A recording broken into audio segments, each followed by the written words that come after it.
Good morning student, आप लोगों को लक्ष्य ऑनलाइन क्लासेस में स्वागत है।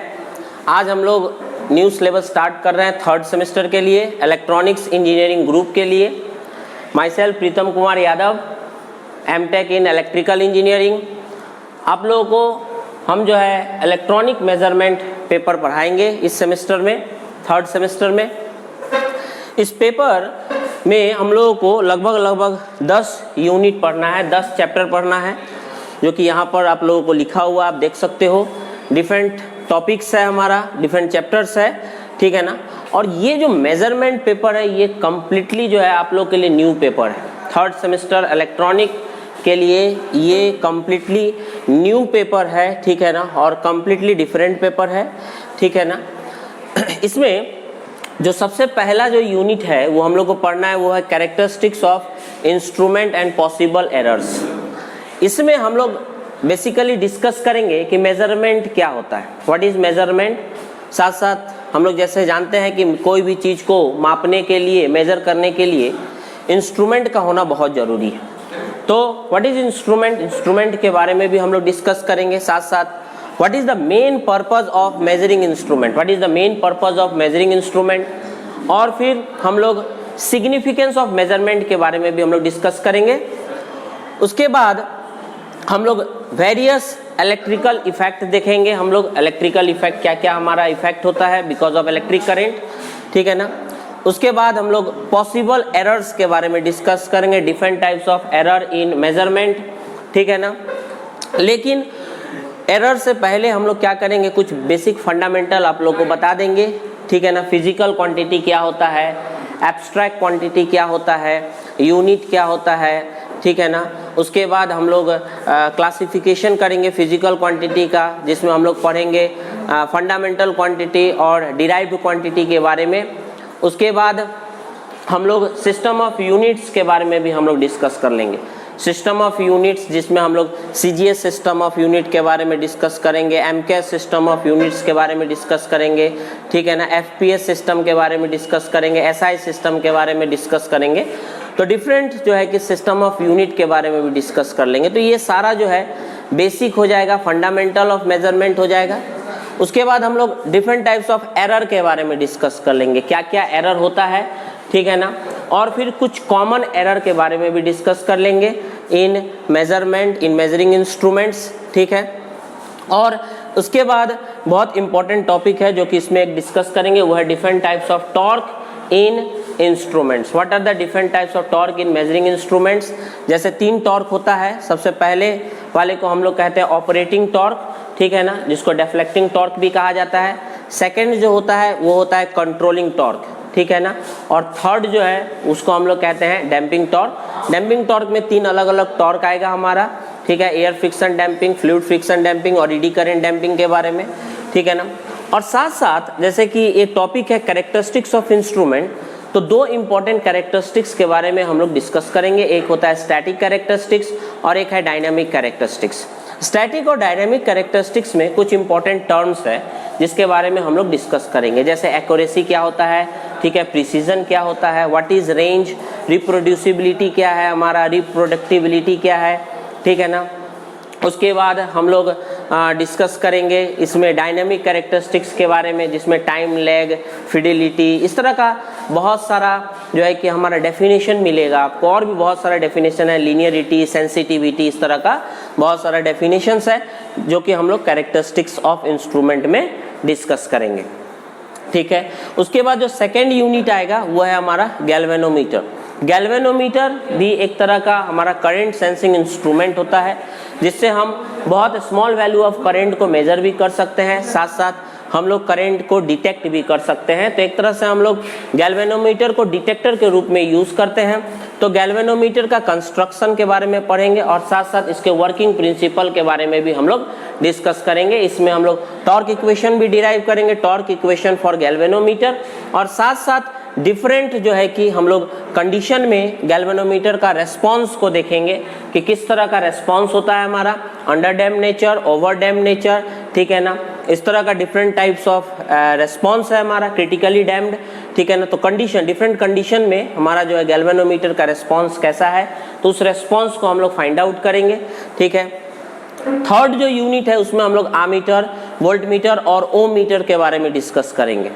आमीटर जैसे आप लोग पढ़े होंगे क्लास 10 में या 12th में भी आप लोग पढ़े होंगे, ठीक है ना। जो बच्चे 10th करके आए उसमें वहाँ भी कुछ बेसिक्स जरूर आमीटर वोल्टमीटर के बारे में डिस्कस किया गया था, 12th में तो है ही, ठीक है ना।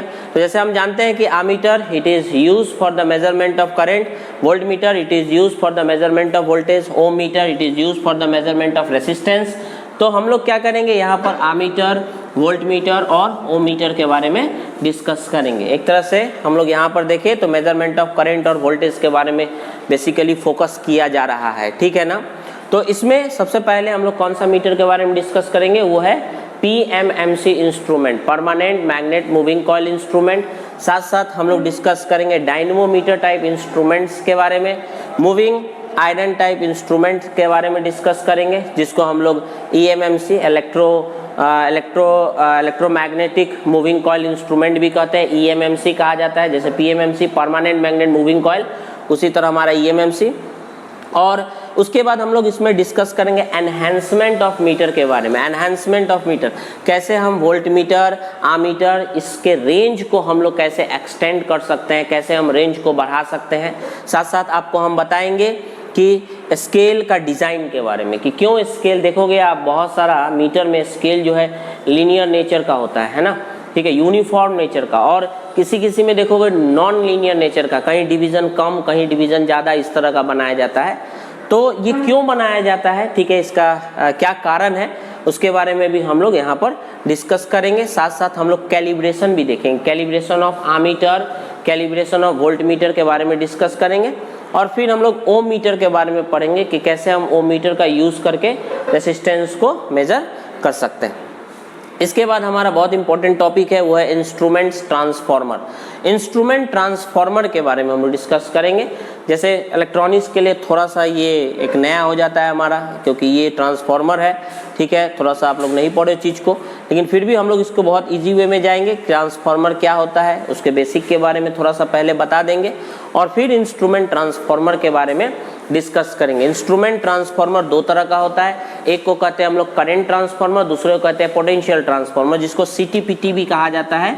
तो CTPT करंट ट्रांसफॉर्मर और पोटेंशियल ट्रांसफॉर्मर खास तौर पे हाई करंट और हाई वोल्टेज मेजर करने के लिए हम लोग खास तौर पे इसका इस्तेमाल किया जाता है पावर सिस्टम लाइन में, ठीक है ना। यदि हाई करंट को मेजर करना हो तो CT का यूज़ करेंगे, करंट ट्रांसफॉर्मर का, और यदि हम लोग को हाई वोल्टेज को मेजर करना हो तो पोटेंशियल ट्रांसफॉर्मर का यूज़ करेंगे। इसके बाद हम लोग इसमें इसके इक्विवेलेंट सर्किट के बारे में डिस्कस करेंगे।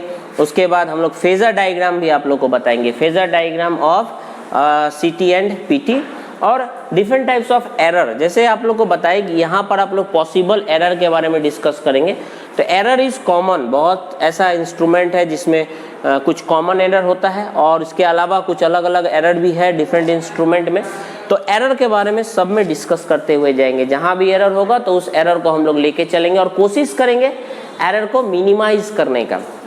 एरर एक्चुअली फाइंड आउट ही किया जाता है for accuracy, for better measurement. हम लोग को एरर जरूर होना चाहिए। एरर को यदि हम फाइंड आउट कर ले, ठीक है ना, एरर यदि फाइंड आउट कर ले तो हम लोग उसको मिनिमाइज कर सकते हैं चीज़ को। यदि मिनिमाइज कर दिया जाए, एरर को कम कर दिया जाए, तो हमारा जो एक्यूरेसी होगा वो एक्यूरेसी क्या होगा, हमारा बढ़ जाएगा, ठीक है ना, और जो मीटर है वो हाईली इफिशिएंट हो जाएगा। तो इसके लिए हम लोग एरर के बारे में जरूर डिस्कस करते जाएंगे, ठीक है ना। जैसे इंस्ट्रूमेंट ट्रांसफॉर्मर में भी हम लोग डिस्कस करेंगे एरर के बारे में, रेशियो एरर और फेज एंगल एरर के बारे में।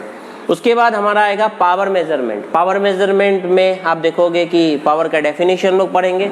उसके बाद हम लोग एक्टिव पावर के बारे में पढ़ेंगे, रिएक्टिव पावर के बारे में पढ़ेंगे, अपरेंट पावर के बारे में पढ़ेंगे, टोटल पावर। साथ साथ हम लोग देखेंगे कि कैसे हम लोग पावर के एक्सप्रेशन को फाइंड आउट करते हैं for single phase circuit and 3 phase circuit, या कह सकते हो कि पावर का एक्सप्रेशन क्या होता है सिंगल फेज सर्किट में और 3 फेज सर्किट में, एक्सप्रेशन को फाइंड आउट करेंगे। और फिर हम लोग DC पावर और AC पावर दोनों को मेजर करने के लिए डिफरेंट मेथड है, टेक्निक है, उसके बारे में हम लोग डिस्कस करेंगे। जैसे यदि 3 फेज पावर की बात करें तो 3 फेज पावर को मेजर करने के लिए, 3 फेज सर्किट के पावर को मेजर करने के लिए हम लोग 2 वाट मीटर मेथड का खास तौर पे इस्तेमाल करते हैं। तो 2 वाट मीटर के बारे में हम लोग इसमें जरूर डिस्कस करेंगे, ठीक है ना। इसके अलावा और भी मीटर है, जैसे 3 वाट मीटर मेथड है, हमारे पास डिफरेंट मेथड है, 3 वाट मीटर मेथड है, सिंगल वाट मीटर मेथड है। तो डिफरेंट मेथड इसमें हम लोग डिस्कस करेंगे, कैसे हम लोग पावर को मेजर करते हैं। साथ साथ आप लोग वोल्ट मीटर, आमीटर मेथड का भी यूज़ किया जा सकता है पावर को मेजर करने के लिए, ठीक है ना। तो एक तरह से आप लोगों को जो भी टेक्निक्स है, जितना भी टेक्निक्स है पावर को मेजर करने के लिए, वो सारा जो है हम लोग इसमें डिस्कस करेंगे। और जैसे कि आप लोगों को बताया कि पावर को मेजर करने के लिए हम लोग वाट मीटर का खास तौर पे इस्तेमाल करते हैं। पावर इज मेजर्ड, ठीक है ना, बाय यूजिंग वाट मीटर। तो वाट मीटर का यूज करते हैं। तो इसमें हम लोग इलेक्ट्रो डायनमोमीटर, वाट मीटर के बारे में भी डिस्कस करेंगे, और उसमें जो एरर होता है उस एरर को भी हम लोग डिस्कस करेंगे, और कैसे हम एरर को मिनिमाइज करते हैं वो भी डिस्कस करेंगे। तो जैसे बताया कि एरर और उसका मिनिमाइजेशन के बारे में तो जरूर है, डिस्कशन करना बहुत जरूरी है उसके बारे में, क्योंकि जब तक आप एरर फाइंड आउट नहीं करोगे तो उसको मिनिमाइज नहीं कर पाओगे, तो एक्यूरेसी नहीं बढ़ेगा, है ना। तो एरर के बारे में डिस्कस जरूर करेंगे। Phase and frequency measurement, phase and frequency measurement. तो फेज और फ्रीक्वेंसी को यदि हमको मेजर करना हो तो हम लोग फ्रीक्वेंसी मीटर का यूज़ कर सकते हैं फ्रीक्वेंसी को मेजर करने के लिए। फेज यदि मेजर करना है तो हमारे पास डिफरेंट मीटर है, पावर फैक्टर मीटर है, उससे भी हम लोग फेज मेजर कर सकते हैं हमारा, ठीक है ना। या फेज मीटर है, उससे भी हम लोग मेजर कर सकते हैं, ठीक है ना। तो फेज एंड फ्रीक्वेंसी मेजरमेंट के लिए हम लोग डिफरेंट मीटर्स का यूज़ करेंगे, उसके कंस्ट्रक्शन, वर्किंग और प्रिंसिपल ऑफ ऑपरेशन, कैसे काम करता है, कैसे कनेक्ट किया जाता है मीटर को सिस्टम में फेज और फ्रीक्वेंसी को मेजर करने के लिए। इसके बाद रेसिस्टेंस मेजरमेंट के बारे में डिस्कस करेंगे। जैसे रेसिस्टेंस को मेजर करने के लिए हमारे पास डिफरेंट टेक्निक्स है, ठीक है ना। लेकिन उससे पहले हम लोग रेजिस्टेंस को क्लासिफाइड करेंगे, low, medium and high resistance, depending on the range के आधार पर रेजिस्टेंस को क्लासिफाइड किया जाएगा। और उसके बाद जो लो रेजिस्टेंस को मेजर करने के लिए हमारे पास बहुत सारा मेथड है, मीडियम रेजिस्टेंस को मेजर करने के लिए बहुत सारा मेथड है, हाई रेजिस्टेंस को मेजर करने के लिए बहुत सारा मेथड है। जैसे आप देख सकते हो substitution method, volt meter, ammeter method, ठीक है ना, potentiometer method, kelvin double bridge method, Wheatstone bridge method, ठीक है ना। तो इस तरह का बहुत सारा डिफरेंट मेथड है जो कि हम लोग यूज़ करते हैं for the measurement of resistance, low, medium and high resistance. तो उसको क्लासिफाइड भी करेंगे, ठीक है ना। और उसके बाद हम लोग हर एक मेथड के बारे में डिस्कस करेंगे कि कैसे हम उस मेथड का यूज़ करके लो, मीडियम और हाई रेजिस्टेंस को मेजर करते हैं, बहुत इंपॉर्टेंट है। फिर हम लोग डिस्कस करेंगे पोटेंशियोमीटर के बारे में। तो पोटेंशियोमीटर जो कि बहुत इंपॉर्टेंट और बहुत ही हमारा बहुत ही यूजफुल इंस्ट्रूमेंट है फॉर कैलिब्रेशन पर्पस के लिए, खास तौर पे calibration of ammeter, calibration of watt meter, calibration of volt meter, ठीक है ना। फिर कैलिब्रेशन ऑफ एनर्जी मीटर, ये सब कैलिब्रेट करने के लिए, मीटर को खास तौर पे कैलिब्रेट करने के हम लोग पोटेंशियोमीटर का यूज़ कर सकते हैं। वोल्टेज को भी मेजर कर सकते हैं हम लोग, अननोन वोल्टेज को मेजर कर सकते हैं, ठीक है ना, with the help of potentiometer. Current को मेजर कर सकते हैं, ठीक है ना।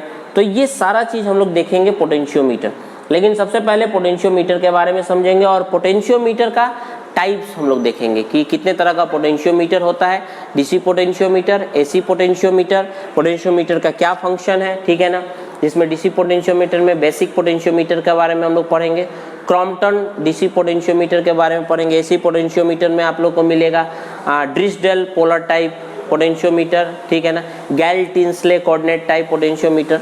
तो डिफरेंट टाइप्स ऑफ पोटेंशियोमीटर के बारे में आप लोग खास तौर पे इसमें पढ़ना है। उसके बाद DC and AC bridges, DC and AC bridge. तो डीसी ब्रिज तो ऑलरेडी हम रेजिस्टेंस मेजरमेंट में पढ़ लिए हैं। एसी ब्रिज इसमें खास तौर पे आप लोग डिस्कस करेंगे कि कैसे हम लोग, ठीक है ना, इस ब्रिज से ये मतलब कैसे हम लोग एसी ब्रिज की मदद से हम लोग डिफरेंट सर्किट पैरामीटर्स को मेजर करते हैं, जैसे इंडक्टेंस और कैपेसिटेंस। खास तौर पे इंडक्टेंस और कैपेसिटेंस पर फोकस करेंगे। जैसे हम जानते हैं हमारे पास 3 सर्किट पैरामीटर्स है, रेसिस्टेंस, इंडक्टेंस और कैपेसिटेंस। तो रेसिस्टेंस मेजरमेंट ऑलरेडी आप लोग पढ़ लोगे। उसके बाद एसी ब्रिज में, ठीक है, हम लोग पढ़ेंगे इंडक्टेंस और कैपेसिटेंस मेजरमेंट। तो आप देखोगे इंडक्टेंस मेजरमेंट करने के लिए हम लोग सबसे पहले इंडक्टेंस को क्लासिफाइड किए हुए हैं लो, मीडियम और हाई क्वालिटी फैक्टर के आधार पर, ठीक है। उसके बाद इसको मेजर करने के लिए डिफरेंट मेथड्स, डिफरेंट टेक्निक का हम लोग यूज़ करते हैं। जैसे मैक्सवेल ब्रिज हो गया हमारा, जिसमें 2 ब्रिज आ जाता है, मैक्सवेल इंडक्टेंस ब्रिज, एक होता है मैक्सवेल इंडक्टेंस कैपेसिटेंस ब्रिज, हे ब्रिज, एंडरसन ब्रिज, ठीक है ना, Wien bridge, Eoin bridge, different types of bridges है जिसका यूज़ हम लोग खास तौर पे ठीक है ना, इंडक्टेंस को मेजर करने के लिए करते हैं। इसके बाद कैपेसिटेंस मेजर करने के लिए भी आपको डिफरेंट ब्रिजेस का यूज़ करते हैं, जैसे शेयरिंग ब्रिज हो गया, डिसॉटी ब्रिज हो गया। तो कुछ ब्रिजेस है जिसके बारे में हम लोग डिस्कस करेंगे। जैसे हम लोग आपको बताया कि रेजिस्टेंस मेजरमेंट में हम लोग व्हीटस्टोन ब्रिज, कैल्विन ब्रिज, ठीक है ना, कैल्विन डबल ब्रिज जिसको कहते हैं, तो ये डीसी ब्रिज आ जाता है। और एसी ब्रिज में इंडक्टेंस और कैपेसिटेंस मेजरमेंट। उसके बाद टॉपिक है वो है cathode ray oscilloscope. Cathode ray oscilloscope जिसको हम लोग सीआरओ कहते हैं। तो सीआरओ के बारे में हम लोग डिस्कस करेंगे। ये इलेक्ट्रॉनिक्स के लिए बहुत इंपॉर्टेंट इंस्ट्रूमेंट्स है, ठीक है ना हमारा, जो कि खास तौर पे इलेक्ट्रॉनिक्स वाले इसका खास तौर पे बहुत ज़्यादा यूज़ करते हैं, ठीक है। तो सीआरओ के बारे में हम लोग डिस्कस करेंगे। सीआरओ से हम लोग क्या क्या मेजर करते हैं, ठीक है ना, फ्रीक्वेंसी मेजर करते हैं, फेज एंगल मेजर करते हैं, ठीक है ना। इससे चाहे तो हम लोग वोल्टेज के मैग्नीट्यूड, करंट के मैग्नीट्यूड, ये सबको भी मेजर कर सकते हैं सीआरओ के मदद से। तो इसमें हम लोग देखेंगे सीआरओ के डिफरेंट एसेंशियल पार्ट्स के बारे में, सीआरटी के बारे में डिस्कस करेंगे जो कि सबसे मेन इंपॉर्टेंट पार्ट्स है सीआरओ का। और उसके बाद इसके कंस्ट्रक्शन वर्किंग के बारे में जब समझ जाएंगे तो उसके बाद हम लोग देखेंगे कि सीआरओ के मदद से हम लोग कैसे, ठीक है ना, डिफरेंट जो है कि पैटर्न ऑब्जर्व करते हैं, डिफरेंट सिग्नल या वेव पैटर्न को ऑब्जर्व करते हैं, जैसे साइनोसॉइडल सिग्नल हो, ट्रायंगुलर सिग्नल हो, ठीक है ना, स्क्वायर सिग्नल हो, तो कैसे सीआरओ पर हम लोगों को दिखता है वो चीज़, तो उसको हम लोग थ्योरेटिकली समझेंगे चीज़ को। साथ साथ इसमें हम लोग लिसाजियस पैटर्न के बारे में पढ़ेंगे। लिसाजियस पैटर्न जो कि खास तौर पर यूज़ करते हैं हम लोग फेज और फ्रीक्वेंसी मेजरमेंट के लिए। तो कैसे हम लोग लिसाजियस पैटर्न के मदद से फेज और फ्रीक्वेंसी को हम लोग खास तौर पे मेजर करते हैं with the help of CRO, तो इसके बारे में भी हम लोग इसमें डिस्कस करेंगे, ठीक है ना। अब जैसे कि आप देख रहे हो कि हमारे पास टोटल 10 चैप्टर है जो कि इलेक्ट्रॉनिक्स में पढ़ना है, और ये बहुत बड़ा सिलेबस है, काफ़ी बड़ा सिलेबस है। इसके अलावा ये जो 5th यूनिट है पावर मेजरमेंट, इसमें एक और टॉपिक इंक्लूडेड है जिसको हम लोग एनर्जी मीटर कहते हैं। क्या कहते हैं हमारा? Energy meter. आप देखोगे एनर्जी मीटर लिखा हुआ है, इससे भी एक क्वेश्चन आता है, ठीक है ना, एनर्जी मीटर से। Actually energy meter it is use for the measurement of electrical energy.